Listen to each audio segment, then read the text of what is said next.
Go ahead. In 2015, our son was the victim of a car versus pedestrian accident. And we, by contacting our insurance, learned that his injuries could be covered through our car insurance. So we had an open claim on his car. Then in August of 2015, we had a house fire that completely destroyed our garage, an outbuilding, our boat, our van, and our truck. So in 1 year, every single thing we had insured had an open claim on it. And again, we don't know better until we go through some things. So through the shock of all of this, the first step we took definitely was to call our insurance company.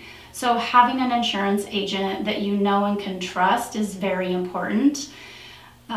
While my house was burning, it was the fire captain who said, you don't have anything else to do right now but call your insurance.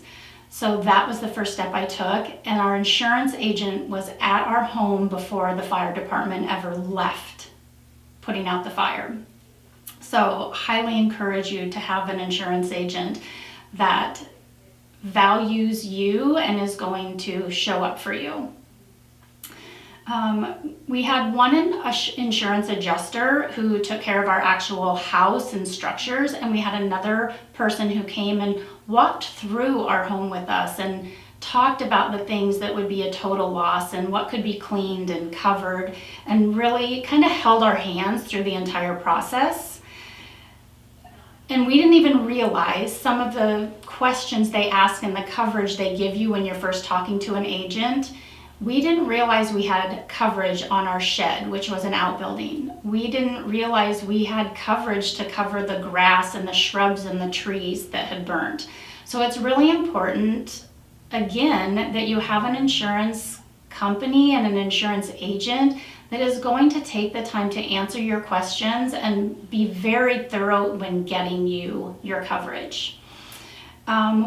A few coverages that we didn't know we needed, that we didn't have at the time, and I think hindsight is 2020.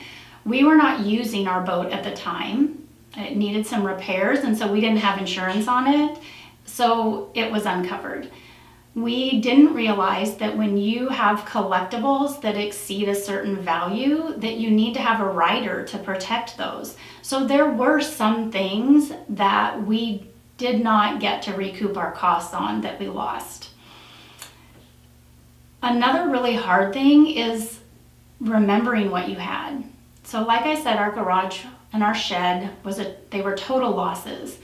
And having to walk back through those areas and look where a wall used to be and now there's nothing, and trying to tell the insurance adjuster what was in there and trying to remember was extremely hard, because even on a good day you can't remember everything that's in there. But during that shock, it was worse. So I would encourage you to have an inventory written down and have pictures. Have it stored somewhere safe, like a fireproof safe, but also have it maybe stored in the cloud or at someone else's home or in a safety deposit box, somewhere that you can access it. And I always thought it would sound kind of weird to say, oh yes, here are my belongings. I took pictures of them. But in the event that a tragedy happens, those documents sometimes are the only thing that's going to jog your memory. We had to go back and rely on Christmas photos, birthday parties to look in the background to see what was in certain sections of our home. And so you don't realize how much it's going to cost to replace things. So I would also encourage everybody to do a review of your insurance with your agent every year. Has your home gone up in value? Have you made improvements to your home? Did you change the quality of countertops or floors? Did you put on a new roof, a new deck, add an outbuilding? Because your coverage is only good as your agent knows. So if he doesn't know you've done those things, how can he help you? I also think when it comes to replacing your personal belongings inside your house, we tend to underestimate what it would cost to replace those.